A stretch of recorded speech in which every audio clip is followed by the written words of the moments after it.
जैसे कि वर्क का तो फॉर्मूला है F डॉट S, है कि नहीं? या हम लोग पढ़ ही लिए कि FS cos थीटा या फिर F dot final position vector minus initial position vector, जो भी सब बात पहले हो गया कि नहीं?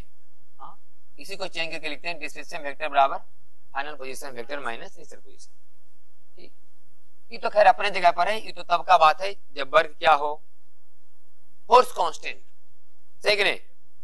इस सब बात को आप साइड रखिए, आप सिंपल समझिए कि वर्क स्केलर है कि वेक्टर? वर्क स्केलर है। वर्क क्या है? स्केलर है। कौन आई बात? यह वर्क क्या है? हमारा स्केलर है। तो मान लिया जाए कि कोई आदमी छोटा मोटा काम कर रहा है कि नहीं? कोई आदमी मान लिया कोई काम कर रहा है, कभी इधर गया, कभी उधर गया, कभी इधर गया, कभी इधर गया, 10 तरफ काम किया, तो अंतिम में कुल बर्डन निकालने के लिए क्या करेंगे? 10 काम को जोड़ेंगे। और कैसे जोड़ेंगे? वेक्टर के नियम से?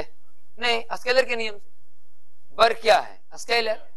इसमें तो आई कैप जे कैप कहानी है ही नहीं कि इतना बर्डन आई कैप, इतना बर्डन जे कैप, वर्क में कोई डायरेक्शन वाली बात तो है ही नहीं। तो आप जो भी वर्क कर रहे हैं क्या करें, उसको धीरे धीरे आप जोड़ देंगे, सही कि नहीं? इसे ऐसा समझो, तुम बात समझो पहले। डिस्टेंस बराबर क्या होता है? Speed into time. Speed into time, समझना ही बात एकदम परफेक्ट बैठेगा। मान लिया जाए कि आप एक ही स्पीड से 20 मीटर पर सेकेंड से लगातार चले एकदम 6 सेकेंड तक, तो आप कितना दूरी तय किए? 120 मीटर, सही कि नहीं? ये तब अच्छा लगता है जब स्पीड इनटू टाइम कर दें डायरेक्ट, है कि नहीं? क्योंकि आप पूरे मोशन के दौरान क्या चल रहे थे? आप BC से। लेकिन तुम ऐसा सोचो कि आप 0.1 सेकेंड चले 10 के स्पीड से, 0.1 सेकेंड चले कितना से? 10 के स्पीड से, फिर 0.2 सेकेंड चले आप मान लें कि 15 के स्पीड से, फिर मान लें इधर चले 0.1 सेकेंड 25 के स्पीड से, फिर मान लें इधर चले 0.4 सेकेंड मान लीजिए कि 6 के स्पीड से। तो फिर कैसे निकालेंगे आप? मान लीजिए कि डिस्टेंस सबको जोड़ेंगे, speed into time, speed into time, speed into time, speed into time, और छोटा छोटा जो डिस्टेंस आएगा फिर सबको जोड़ देंगे, तब निकलेगा डिस्टेंस। हम लोग डिस्टेंस के बारे में एग्जांपल क्यों दे रहे हैं? डिस्टेंस के बारे में क्यों नहीं? क्योंकि डिस्टेंस स्केलर है और वर्क भी क्या है? स्केलर है। ये भी तो मल्टीप्लिकेशन से आता है, ये भी तो मल्टीप्लिकेशन से आता है। तो हमारा जो डिस्टेंस है स्पीड इनटू टाइम है, और ये जो हमारा है वर्क है फोर्स इनटू डिस्प्लेसमेंट है, जो भी है कि नहीं? तो अगर मान लिया जाए, समझेंगे पहले, जैसे कि मान लिया जाए आप एक ही फोर्स से एक ही फोर्स लगाते रह गए एकदम इसी डिस्प्लेसमेंट के साथ, तब तो ठीक है भाई, यही फोर्स यही डिस्टेंस में काम किया तो फोर्स इनटू डिस्प्लेसमेंट। लेकिन मान लिया कोई आदमी फोर्स लगा रहा है, आज इधर तिधर जा रहा है, तो इसमें भी तो हम मान सकते हैं ना कि इसमें अनंत डिस्प्लेसमेंट है कि नहीं? इसमें कितने डिस्प्लेसमेंट है? अनंत डिस्प्लेसमेंट है, अनंत डिस्प्लेसमेंट, इसमें छोटे छोटे अनंत डिस्प्लेसमेंट है। तो इस अनंत डिस्प्लेसमेंट का बर्डन निकालो, इस डिस्प्लेसमेंट का अलग, अगला का अलग, अगला का अलग, अगला का अलग, और छोटे छोटे इन कामों को क्या करो? जोड़ दो, तो आ गया पूरा बर्डन, सही कि नहीं? हम ये नहीं कह रहे हैं कि डिस्प्लेसमेंट, ये तो डिस्टेंस है ना। हाँ, ये डिस्टेंस ही है, ये क्या है? डिस्टेंस है। तो ये डिस्टेंस है, लेकिन इस डिस्टेंस में भी तो ढेर सारे है डिस्प्लेसमेंट। बात समझ आया कि नहीं आया? तो हम लोग क्या कर सकते हैं कि छोटे छोटे काम क्या करेंगे? जोड़ देंगे, तो आ जाएगा पूरा वर्क डन। इस आधार पर हम लिखा रहे हैं कि W का मतलब हुआ dW का इंटीग्रेशन। W का मतलब dW का इंटीग्रेशन, छोटे छोटे काम को जोड़िए, है कि नहीं? तो dW का मैंने क्या हो गया? dW का मतलब हुआ F dot ds। d dot का मतलब क्या हुआ? dW का मतलब F डॉट ds, मतलब कि आप कोई फोर्स लगाए होंगे, कितना सा चला होगा? एकदम थोड़ा सा। आपको फोर्स लगाए, थोड़ा सा चले तो कुछ तो काम हुआ होगा, फिर कोई और फोर्स लगाए, फिर थोड़ा सा चले तो फिर तो कोई काम हुआ होगा, फिर थोड़ा सा और फोर्स लगाए, फिर थोड़ा सा चले तो फिर कोई काम हुआ होगा। इस तरह से अलग अलग बार अलग अलग मान लिया जाए कि आप फोर्स लगा रहे हैं और अलग अलग डिस्प्लेसमेंट चल रहे हैं, ऐसे ऐसे चल रहे हैं। हर एक बार फोर्स क्या लगा रहे हैं आप? अलग अलग। हर एक बार फोर्स क्या लगा रहे हैं आप? अलग अलग। और हर एक बार कभी इधर कभी इधर कभी इधर चल रहे हैं अपना डिस्प्लेसमेंट।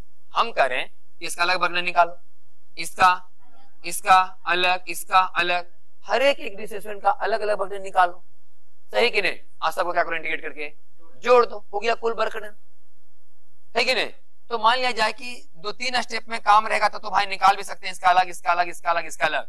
लेकिन कोई बोला कि नहीं ऐसे गए, तो इसका मतलब है कि इसमें तो ढेर सारा ना डिस्प्लेसमेंट होगा, तो किसी एक का निकाल के फिर इंटी, तो डी डब्ल्यू बराबर समझो कि एफ डॉट डी एस। ये हम बेसिक समझा रहे हैं, यहाँ पर मेन समझना एफ डॉट डी एस।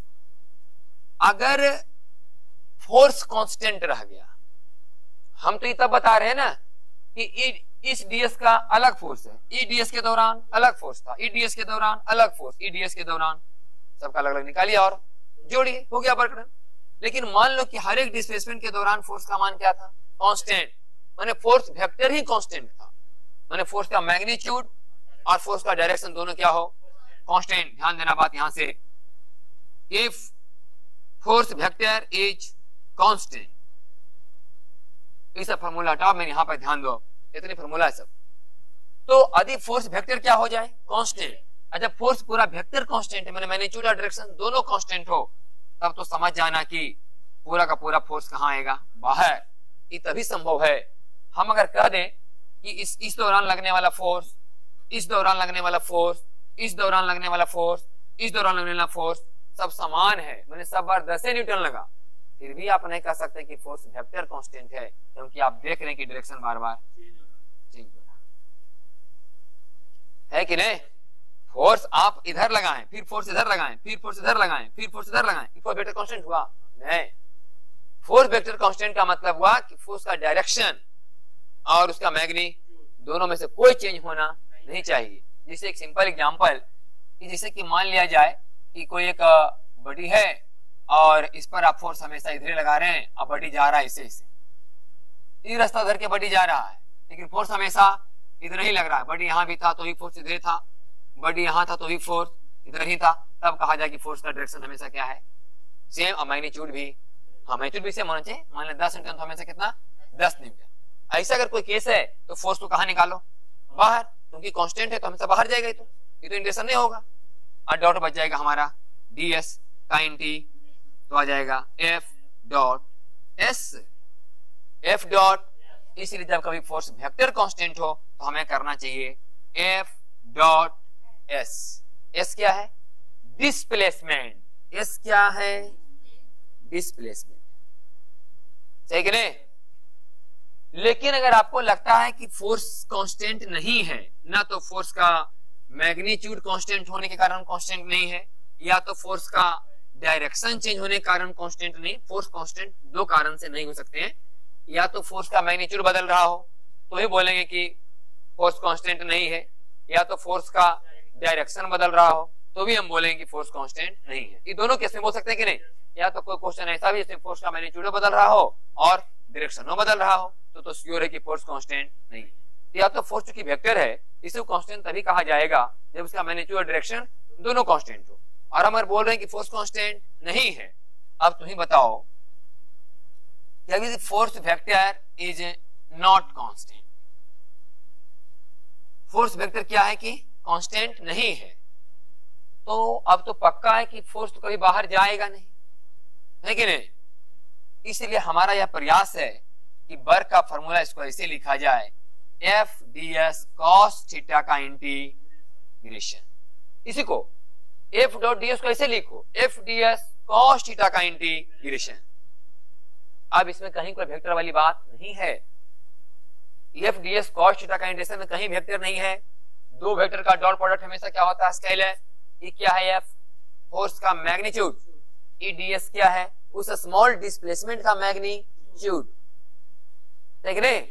जो आप ऐसे से चल रहे थे, ऐसे कभी से कभी से, इस स्मॉल डिस्प्लेसमेंट है इसका मैग्नीट्यूड, और कॉस थीटा हो गया ये फोर्स और ये स्मॉल डिस्प्लेसमेंट के बीच का एंगल, सही कि नहीं।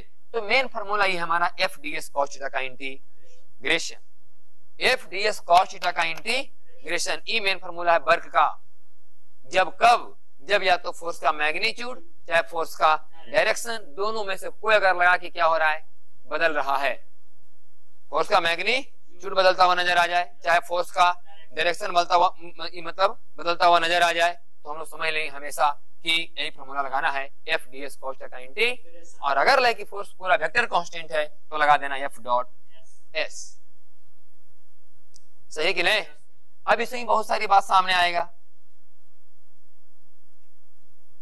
जिससे कभी कभी आपको क्या लगेगा कि फोर्स का मैग्नीट्यूड और कॉस थीटा दोनों कांस्टेंट है।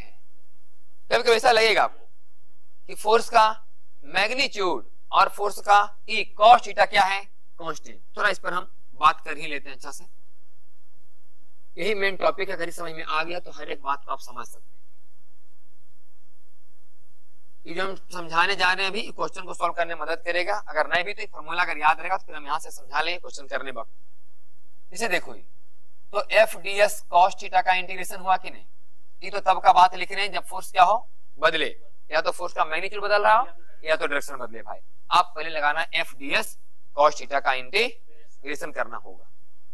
ये कहने का मतलब होता है ना कि जिसे नहीं हम लोग पढ़ते हैं कि मान लिया किसी का वेलोसिटी है v बराबर 2t। बहुत बार एग्जांपल देते हैं कि मान लिया किसी का वेलोसिटी कितना है, v बराबर 2t, और आपसे पूछे कि t बराबर 0 से लेके t बराबर 3 सेकेंड के दौरान बताओ कि बॉडी कितना चला। अब यहाँ तो भाई चूंकि v बराबर 2t लिखा, अगर इसी देर तक v बराबर 2 तो कोई भी बोलता आसानी से कि 3 सेकेंड में कितना चला, 6 मीटर। इसमें कोई बड़ा बात नहीं है क्योंकि v कांस्टेंट है। लेकिन अगर यहाँ 2t लिख दिए हैं, इसका मतलब कि वेलोसिटी का मान बार बार बदल रहा है। तो ऐसे स्थिति में क्या किया जाता है कि इसे देखो, t बराबर 0 पर v का मान कितना होगा? 0। t बराबर 3 पर v का मान कितना होगा? 6। तो 0 से 6 के दौरान तो हर एक मान को फॉलो किया होगा। हाँ, तो ऐसी स्थिति में हम लोग क्या करते हैं कि मान लेते हैं कि जब शुरू में 0 था, 3 सेकंड के बाद 6 है, तो बताओ कभी तो t सेकंड जब बीता होगा उस समय तो वेलोसिटी 2t रहा होगा, है कि नहीं? आई 2t तो बदल रहा होना पता है, लेकिन 2t को जबरदस्ती थोड़ा समय के लिए कांस्टेंट मानो। जब वेलोसिटी 0 से 6 होकर गुजरा होगा तो कभी तो इस यहां से गुजरा होगा, 2t से होकर भी गुजरा होगा t समय पर। जिस समय t समय बीता होगा तो उसमें वेलोसिटी कितना रहा होगा? 2t। एक ही क्षण के लिए सही रहा तो होगा, मान लो वह क्षण कितना है? dt। वही 0.00001 सेकेंड वाला कहानी है कि नहीं? तो हम मान के बनाते हैं कि यह 2t जो है कितना देर के लिए है? dt समय के लिए। और इस कांस्टेंट मान के हम फॉर्मूला लगा देते हैं कि जो है वेलोसिटी इनटू टाइम बराबर डिस्प्लेसमेंट। निकल गया ही बस। लेकिन कितना देर का निकला? dt समय में चला होगा उतना देर का। ऐसा तो बहुत चला होगा। इसका इंटी 0 से लेकर के 3 तक करते हैं कि नहीं? वही बात। या तो फोर्स का मैग्नीट्यूड बदले या तो फोर्स का डायरेक्शन। अब तो लोग फोर्स बदल रहा है तो समझ लो कि किसी क्षण फोर्स को क्या मान लेना? कांस्टेंट। हमें पता है कि फोर्स क्या हो रहा है? बदल रहा है। या तो मैग्नीट्यूड चाहे डायरेक्शन। अगर मैग्नीट्यूड बदल रहा है फोर्स का तो एक समय के लिए थोड़ा सा देर के लिए फोर्स का मैग्नीट्यूड क्या मान लेना? कांस्टेंट। या तो फोर्स का डायरेक्शन मान लिया, बार बार चेंज हो रहा है तो एक क्षण कभी मान लेना कि फोर्स का डायरेक्शन क्या है? कांस्टेंट। एकदम थोड़ा सा डिस्प्लेसमेंट के लिए। कितना के लिए? ds। जैसे कि 2t को हमने कितना देर के लिए स्थिर माना? dt। उसी तरह जब फोर्स का मैग्नीट्यूड बदले चाहे फोर्स का डायरेक्शन बदले तो उस फोर्स के मैग्नीट्यूड को और डायरेक्शन को एक थोड़ा सा डिस्प्लेसमेंट के लिए स्थिर मान लेना। कितना डिस्टेंस के लिए? और लगा देना फॉर्मूला उतना देर का F D S cos theta और फिर उसका इंटी। एकदम सेम बैठा कि नहीं? बना कि नहीं? वेलोसिटी का मान बदल रहा है। यहाँ हम इस 2t को थोड़ा समय के लिए क्या मान लिए? कांस्टेंट। और लगा दिया फॉर्मूला, जो बेसिक फॉर्मूला कर दिया इंटी।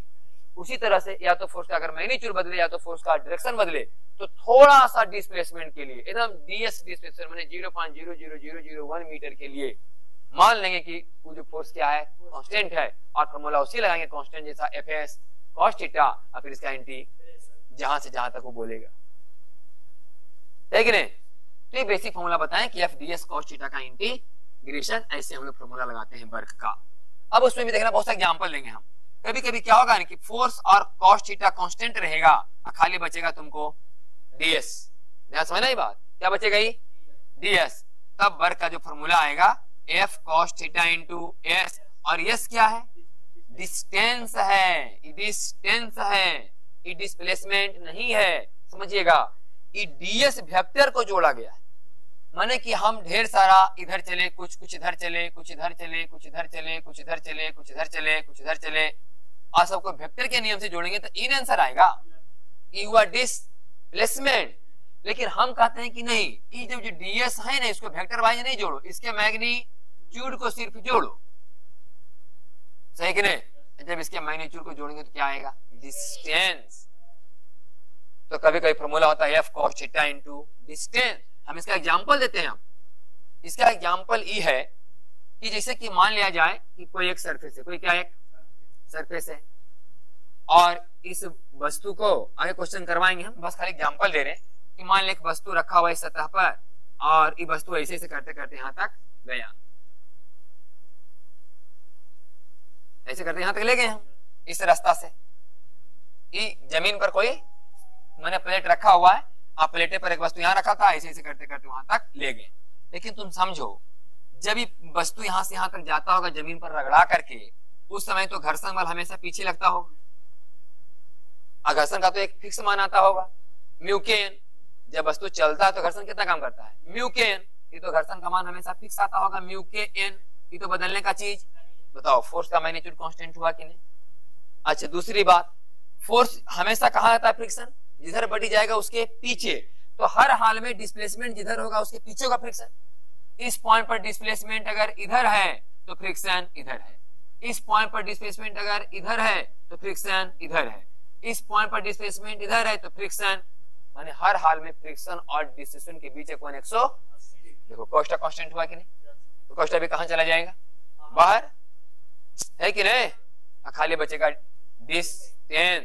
तो आपको बताएंगे जब यहां तक पहुंचेंगे हम कि इस दौरान कितना काम हुआ। बोले फ्रिक्शन लिख लो, cos 180 को बाहर कर लो, ये जो डिस्टेंस है इसको लिखो, डिस्टेंस लिखो, डिस्प्लेसमेंट नहीं। ये रास्ता की जो एक्चुअल लंबाई है उसको यहां लिखो, तो आपको निकल जाएगा work done by friction. Work done by friction निकल जाएगा, क्योंकि इस केस में जब बॉडी चल रहा होगा तो जो फ्रिक्शन काम करता है उसका फॉर्मूला था म्यू के एन, और तो बदलने का चीज है नहीं म्यू के एन। एक बार फिक्स है म्यू के एन तो मान फिक्स है, और जिधर डिस्प्लेसमेंट होगा फ्रिक्शन उसका हमेशा उल्टा काम करेगा, तो हमेशा होगा cos 180 डिग्री, वही बाहर चला जाएगा। तो खाली बचेगा ds का nt बराबर s। सही कि नहीं? हाँ, बाद में चल के देखेंगे हम लोग, इसका फॉर्मूला आएगा। cos 180 के बदले क्या लिखा जाएगा? माइनस आई म्यू n की जगह mg, और ये दूरी का मान लो कि l है, तो माइनस म्यू mgl। हाँ, अभी हम इस पर बहस नहीं करें, बस बता रहे हैं, इसका एग्जांपल लेके बताया, सही कि नहीं? इसका हम एग्जांपल लेके बताएंगे। ऐसा भी कभी होता है कि फोर्स का मैग्नीट्यूड कांस्टेंट रहेगा और कॉस्ट भी कांस्टेंट रहेगा, कैसू आगे बढ़ गए, लेकिन फोर्स और डिस्टेंस के बीच एंगल बदलने वाला नहीं है, तो खाली क्या होगा? ds का इंटीग्रेशन s, और ये क्या कहलाएगा? डिस्टेंस।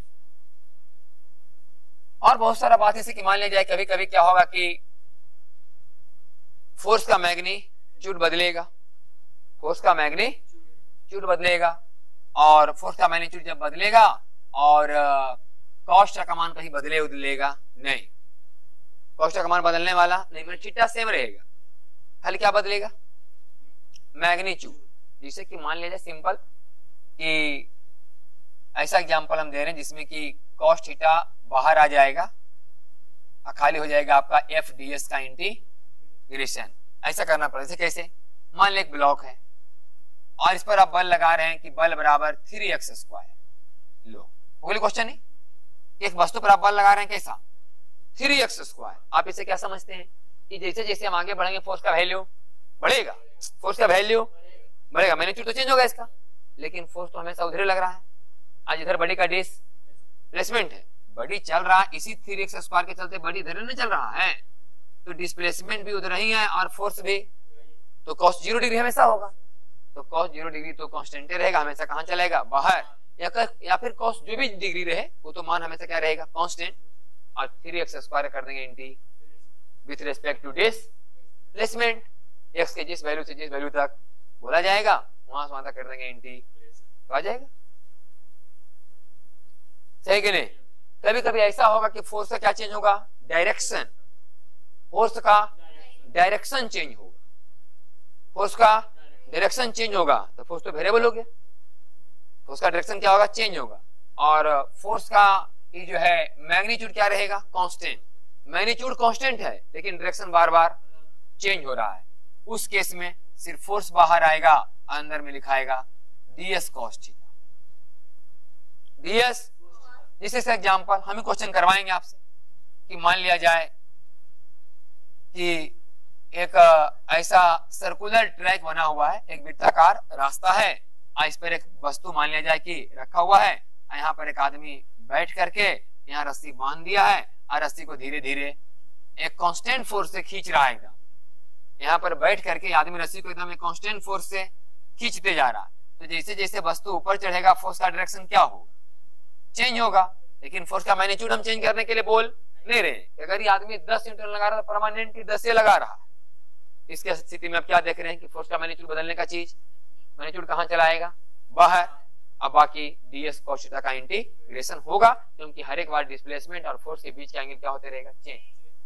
तो बस हम इतना कहते हैं कि तुम इतने याद रखो W बराबर f ds cos थीटा का इंटी, जो इसमें से कांस्टेंट लगे उसको बाहर करो, जो कांस्टेंट नहीं लगे उसको अंदर रखो, फिर इंटीग्रेशन करो, है कि नहीं। हम तो बस एक इत्मीनान के तौर पर ऐसा एग्जांपल दे के बताएं ताकि ऐसा होता है, सही कि नहीं। अपने आप में क्वेश्चन है सब, सब क्वेश्चन आपको हम करवाएंगे आगे। तो ये हम नहीं करें कि याद करो सबको, ये मत याद करो ये सब, बस समझो कि ये फॉर्मूला लगाना है f ds cos थीटा का इंटीग्रेशन। कब, जब फोर्स का तो मैग्नीट्यूड बदले या तो कुछ बदले, उसे थोड़ा देर के लिए क्या मानेंगे और समय लगा देंगे फॉर्मूला fs cos थीटा जैसा, कर देंगे इंटी, पूरा बर्डन निकल जाएगा, सही कि नहीं। यही वर्ग का कहानी है। हम लोग क्वेश्चन के माध्यम से समझने का प्रयास करेंगे फॉर्मूला हम लोग कैसे कैसे यूज करते हैं।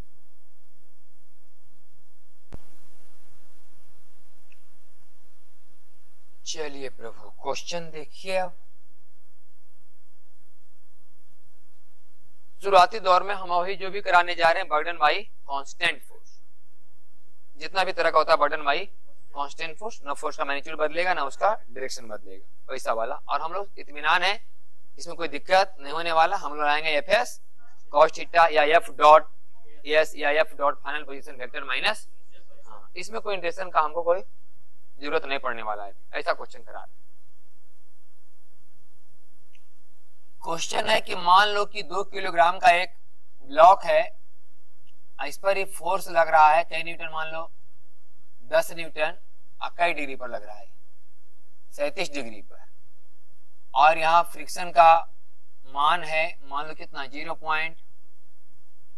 कितना मान लें 4, 0.4 मान लो, कुछ ऐसे मान लो। यहाँ फोर्स है कितना न्यूटन, 10 न्यूटन, 20 कर लो, और यहाँ कर लो 0.5, तो कुछ बैठते ना सही, 20 और 4 ले लेते हैं, 0.4 लेते हैं, जो भी क्वेश्चन है। तो 2 किलोग्राम का ब्लॉक है, 20 न्यूटन फोर्स लगा, 37 डिग्री यहाँ पर मेरे बराबर 0.4। सवाल है कि फाइंड वर्कडन y, नंबर 1 में f, नंबर 2 में mg, नंबर 3 में नॉर्मल, और नंबर 4 में फ्रिक्शन। बताइए कि चारों फोर्स कितना काम किया इन 2 सेकेंड, इन 2 सेकेंड। 2 सेकेंड में f ने कितना काम किया, 2 सेकेंड में mg ने कितना काम किया, 2 सेकेंड में नॉर्मल ने कितना काम किया, 2 सेकेंड में फ्रिक्शन ने कितना काम। देखते जाइए, सबसे पहले तो आपको ये दिखाना होगा कि 2 सेकेंड में बॉडी कितना चला। जब तक डिस्प्लेसमेंट नहीं पता चलेगा तो पता चलता है फिर वर्क डन नहीं। तो देखते जाइए, हम निकालते हैं डिस्प्लेसमेंट। सबसे पहला बात तो आपको पता चलता होगा कि यहाँ पर लिखाना चाहिए 20 cos 37, 20 cos 37 का मान 4/5 चौका 20 तो 4 चौका 16 न्यूटन यहाँ फोर्स लगा, और इधर 20 sin 37, 20 sin 37, sin 37 3/5 तो 5 चौका 20 4 दिया 12 न्यूटन, सही कि नहीं।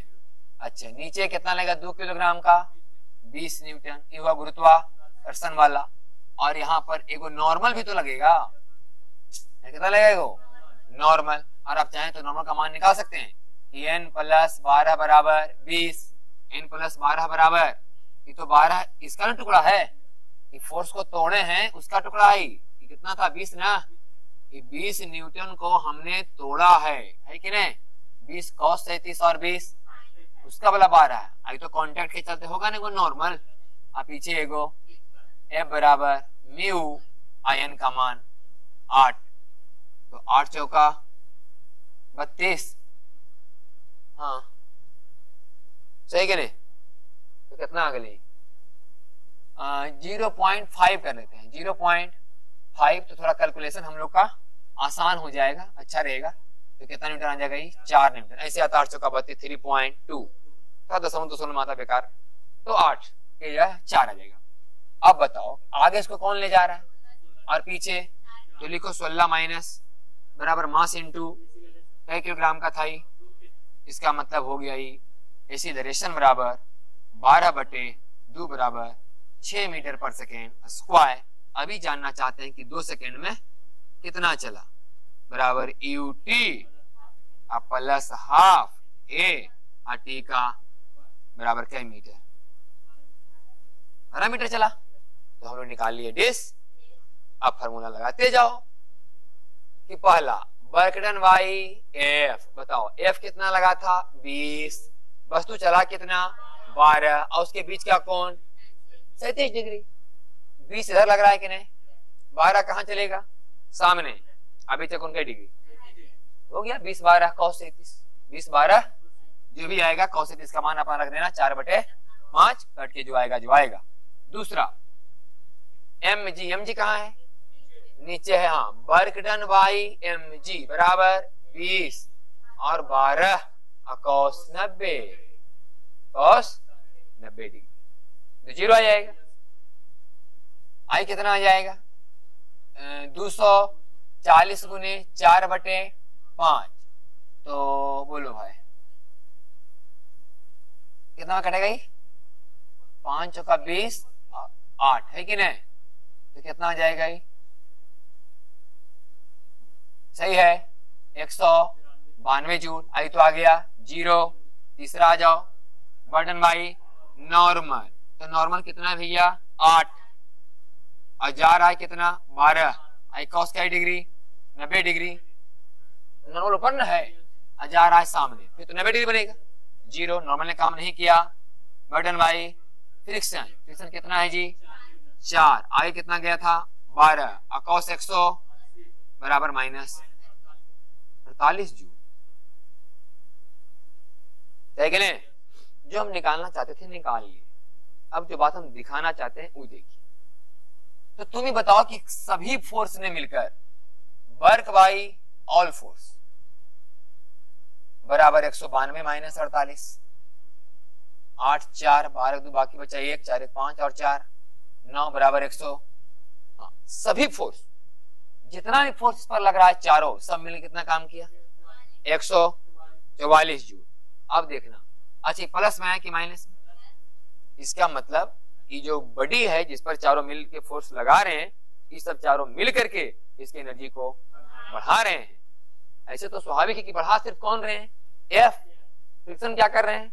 घटा रहे हैं। आई दोनों तो कुछ प्रभावित कर ही नहीं रहे एनर्जी, लेकिन इस बॉडी की काइनेटिक एनर्जी को ये दोनों कोई इफेक्ट नहीं पहुंचा रहा। ये क्या करना चाहता है? बढ़ाना चाहता है, क्योंकि पॉजिटिव बटन किया है नहीं। आई क्या है? ये घटाना चाहता है, लेकिन ऑल ओवर देखा जाए तो बढ़ाना ही चाहता है। तो आप ये कह सकते हैं कि 1244 जूल जो है ना, तो पूछे कि काइनेटिक एनर्जी में वृद्धि, तो बराबर बोलना 144 जूल। जितना किसी भी बॉडी पर जितना भी तरह का फोर्स काम करता है, सब मिलके जितना काम किया, अगर वो प्लस में आया तो समझना कि सभी फोर्स ने मिलकर इस बॉडी की काइनेटिक एनर्जी को बढ़ाया है। और अगर माइनस में आंसर आता पूरा, अगर ये वाला कम आता और ये वाला ज्यादा रहता, जो भी रहता कभी ऐसा भी आएगा, है कि नहीं? तो समझ जाना कि बॉडी का काइनेटिक एनर्जी का मान घटा है। और देखते हैं हम लोग कि काइनेटिक एनर्जी सच में 144 जूल बढ़ा है या, चेक भी कर लेते हैं। शुरुआत में तो ये 2 किलोग्राम का बॉडी था, है कि नहीं?